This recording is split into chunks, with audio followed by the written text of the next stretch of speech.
Welcome back to another deep dive. Today we're getting into something I think, well, pretty much everyone learning a language bumps up against. It's about building that really solid, unstoppable confidence when you're speaking English. You know that feeling, don't you? Like you know the words, they're right there in your head. Yeah. But actually saying them out loud, that feels, I don't know, tricky.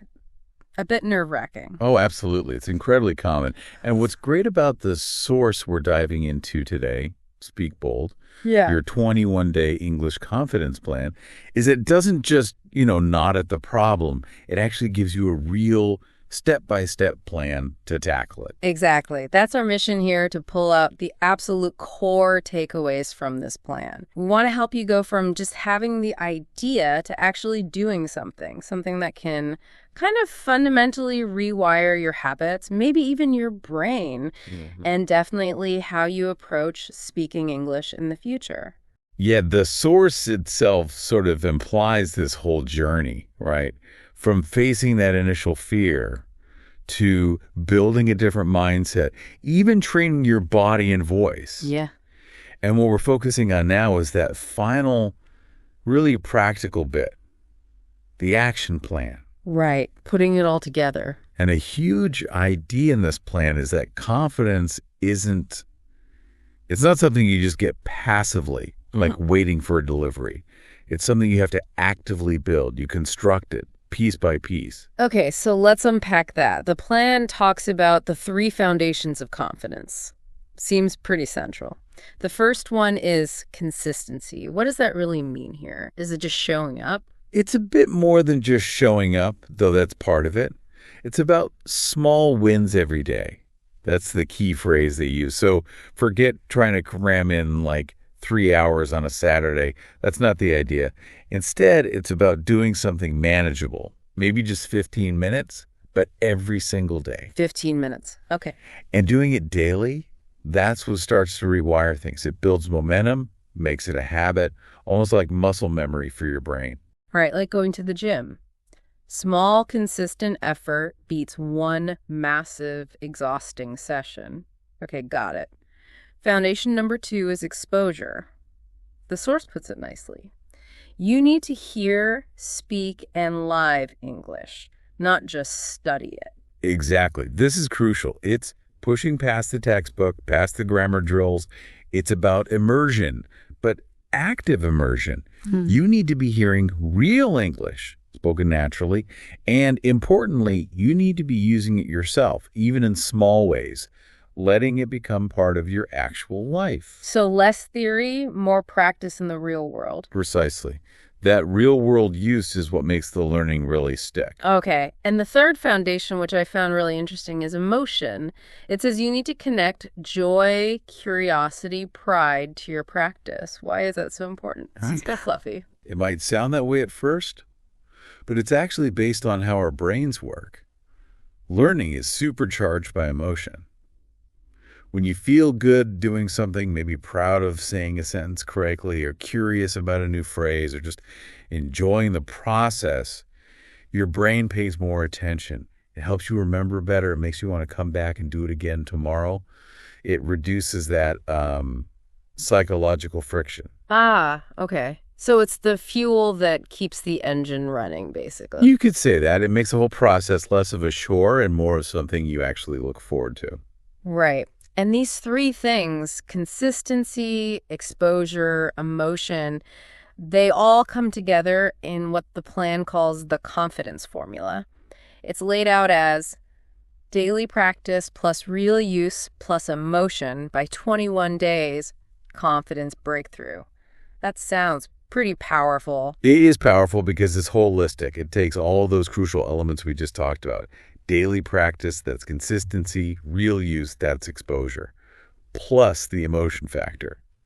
And it puts them into this time-bound framework. 21 days. Why 21 days specifically? Well, 21 days is often mentioned in habit formation circles. It's generally seen as a good amount of time to really start embedding a new routine, to make it feel more automatic. So it turns the theory into a practical system for change over a defined period. Okay, so we have the foundations, we have the formula. How does Speak Bold actually put this into practice day to day? Because you mentioned it's a concrete plan, just 30, 45 minutes a day. Yeah, exactly. It breaks the 21 days into 3 distinct weeks, each with a specific focus or goal. All right, let's walk through that. Week 1. Week 1 is called warm up and awareness. The goal here is basically to feel your voice, relax into speaking. Mm-hmm. It starts pretty gently. Day 1 might just be some simple vocal warm ups. Maybe you're recording yourself saying hello for like a minute. Just getting started. Exactly. Then during the week, you might do things like active listening, maybe shadowing native speakers, repeating what they say. There's also stuff like practicing power postures, standing confidently, which sounds weird, but can actually affect how you feel. Interesting. Physical posture affecting vocal confidence. Yeah. And doing short speaking sprints, maybe keeping a little voice diary about your day. It ends with a reflection day to sort of process what you've learned. Okay, that sounds manageable. What about week 2? Week 2 ramps it up a bit. It's called Speak Up and Step Out.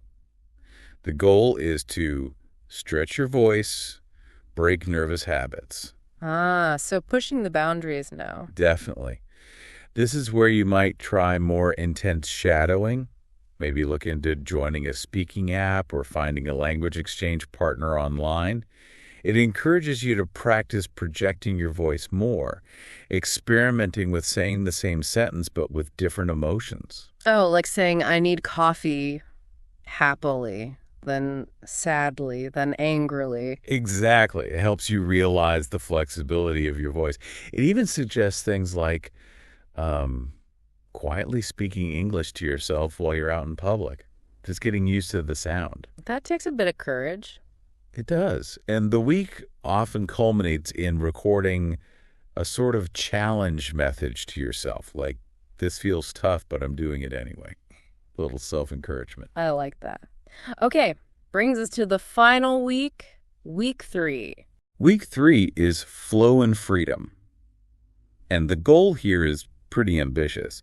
Become spontaneous, natural, and self-expressive. Wow, okay. The ultimate goal for many learners. How do you practice that? Well, the activities reflect that. Things like repeating dialogue from movies to catch the natural rhythm and intonation, freestyling answers to random questions, just talking off the cuff, maybe free talking for 10 minutes straight without stopping, just letting the words flow. Even if you make mistakes. Especially if you make mistakes. The goal isn't perfection, it's fluency and flow. You also practice storytelling, maybe try weaving in some common native chunks or phrases you've learned, and trying to have a full conversation, even if it's just talking to yourself at first, playing both roles. That's creative. And it wraps up with another powerful reflection, recording a message to your future you, imagining the confident speaker you're becoming. So there you have it. 3 weeks, step by step, laid out in this plan. It really feels like it's about more than just grammar or vocab. It's about changing how you see yourself as an English speaker.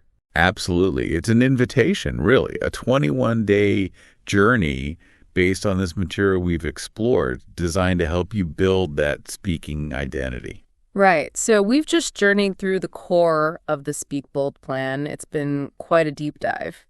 We looked at those key foundations: consistency, exposure, emotion, the building blocks. Mm-hmm. And then we walked through the actual 21-day plan week by week. Week 1, warming up. Week 2, stepping out. Week 3, finding that flow. Yeah, it maps out a clear progression from that initial, maybe slightly fearful stage to understanding how confidence works, and then, crucially, to the daily actions that create real change. But, even with the best plan, things come up, roadblocks. The source material anticipates this, right? It tackles some common hurdles. It does, very practically, which is important because starting is one thing, sticking with it when it gets tough is another.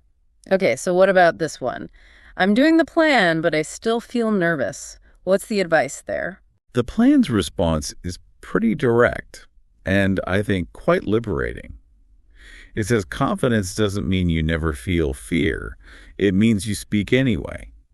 Courage isn't the absence of fear. It's acting despite it. So feeling nervous isn't a sign of failure. It's just part of the process. Exactly. The key is to keep showing up, keep practicing, even with the nerves. That's how you build resilience. Oh, okay. Another big one, especially with the recording aspect. Ugh, I hate the sound of my voice. Ah, yes, the dreaded inner critic. We all have one. The advice here is simple, though maybe not easy. Learn to tune it out, or at least turn the volume down. When you listen back to recordings, don't listen for flaws. Listen for progress. What did you do slightly better this time? Focus on that. Shift the focus from perfection to improvement. Got it. Then there's the universal excuse. I just don't have time. We're all busy. Yep, and the plan calls you out on that one. Gently but firmly. It basically says, yes, you do. Remember the 15 minutes. Start there. It argues that almost everyone can find 15 minutes if they prioritize it. It's about making it important enough. No excuses, really. Tough love, but probably true. Okay, what if you're mid-conversation and your mind just goes blank? I keep forgetting words. It's so frustrating. Totally normal. Happens to native speakers, too. The advice, don't panic. Use simpler words. Find a different way to say it. Focus on getting your message across, not on finding that one perfect word. Communication over perfection. Good reminder. It's about connection, not performance. Exactly. And the fear that probably stops more people than anything else. What if people laugh at me? That vulnerability is real. It is. And the plan offers a really useful filter for this. It says, the right people won't laugh. Sure. And anyone who would laugh, honestly, their opinion probably isn't worth your energy anyway. Focus on speaking for yourself and connecting with supportive people. That's a powerful reframing. Choose your audience, or at least choose whose opinions matter. Mm-hmm. It puts the power back in your hands. So pulling back a bit, what's the kind of the overarching mindset boost this plan tries to instill? It feels like there's a core message. There absolutely is. And it's this. Confidence isn't about being the best English speaker in the room. It's not about having perfect grammar or a huge vocabulary. It's simply about being brave enough to speak even when it's not perfect. Bravery over perfection. Precisely. And there's a quote in there that really captures it. Speak even if your voice shakes. That's how your voice gets stronger. Wow. Yeah, that hits home. The act of doing it, even imperfectly, is what builds the strength. Exactly. It reframes shaky starts not as failure, but as training. And the source leaves you with some key reminders, too, doesn't it? Things to keep in mind on this journey. It does. Little affirmations almost. Like you're not alone. So many people feel this way. You don't need permission. You don't need anyone to tell you it's okay to speak. And this one's big. You have a voice and it matters. Your perspective is valuable. That's really empowering. Yeah, and also reminding you that English is a tool, not a test. It's there to help you connect and express yourself, not to judge you. And finally, just every sentence is progress. Every single time you speak, you're moving forward. So as you, the listener, reflect on this deep dive and maybe consider trying some of these ideas, what's the final takeaway? Keep showing up. Keep speaking. The plan emphasizes every day you speak, you win. Every mistake is a chance to grow. And when you have those moments where you feel good, feel proud. Really hold on to that feeling. Lock that in, as the source says. Yes, savor the small victories. And remember that ultimate message, which is just so freeing. You don't need perfect English. Nobody speaks perfectly all the time. What you need, what the world needs, is your real, honest, courageous English. The English that comes from you. From your heart. Exactly. So based on everything we've explored today from Speak Bold, you listener, you're a speaker. right now. Absolutely. Think bold, live loud, stay fluent.